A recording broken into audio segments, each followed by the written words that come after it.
This is Plant-Based Briefing, a vegan diet for athletes and sports people, Part 2, from ProVeg.com.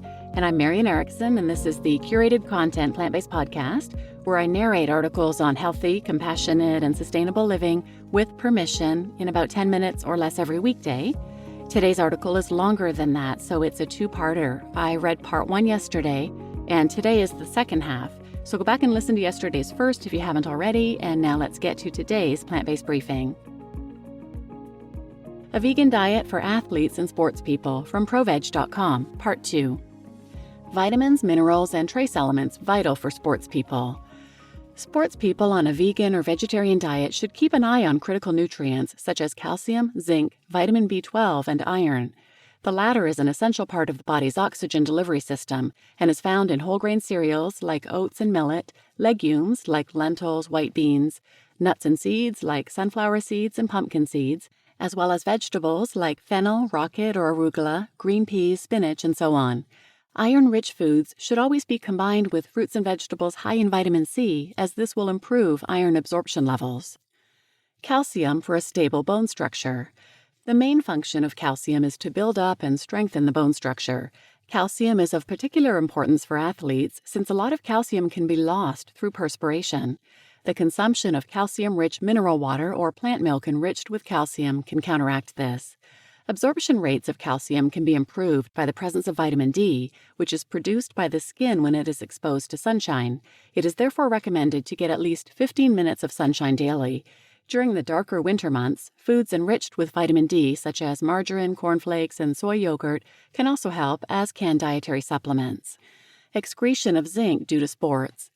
Among other things, zinc is involved in processing stress, healing wounds, and the functioning of the immune system. Symptoms of zinc deficiency, such as fatigue, weakness, and exhaustion, can easily be confused with signs of overexertion, particularly since zinc excretion via sweat and urine rises with the level of physical activity. Particularly zinc-rich foods include oats, millet, and wheat germ. Since the absorption of zinc is reduced by caffeine, a zinc-rich meal should not be eaten within 1 to 2 hours of ingesting coffee and black tea. A plant-based diet is recommended for athletes and sport enthusiasts. A balanced vegan diet supplies athletes with all the nutrients they need. Its main advantage is the fact that, compared to a mixed diet, it generally contains less fat and, at the same time, is rich in carbohydrates and fiber. Also, researchers in the field of nutritional science agree that fats should ideally be absorbed primarily from plant-based sources. A well-planned vegan diet really can help to increase and maximize your athletic performance.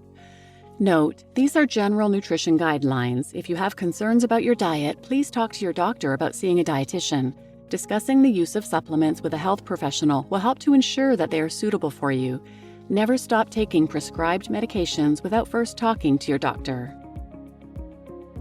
You just listened to A Vegan Diet for Athletes and Sports People, Part 2 from ProVeg.com, and I'm Marian Erickson, your host.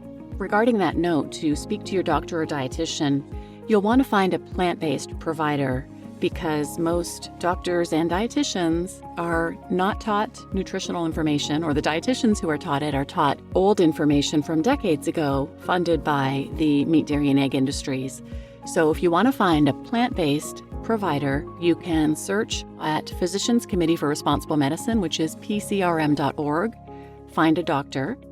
You can also go to love.life. They're a telehealth, plant-based provider organization.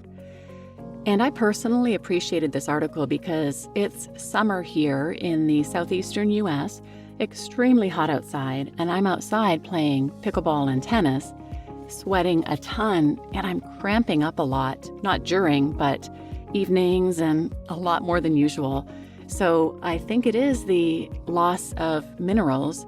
I have been following Dr. Greger's advice and taking magnesium supplements a couple of hours before bed, and that's helping to manage my cramping. But this was good information, and I'm going to take a closer look at the loss of minerals and how to supplement them based on this information. And of course, I have tons of episodes on things mentioned here, vitamin D, calcium, protein. If you don't have a great search feature where you listen to this podcast, go to plantbasedbriefing.com/episodes, and there's a great search feature there. You could just type in calcium, for example, or omega-3, and find all the episodes related to that. So please share this episode with anyone who might benefit, and thanks for listening.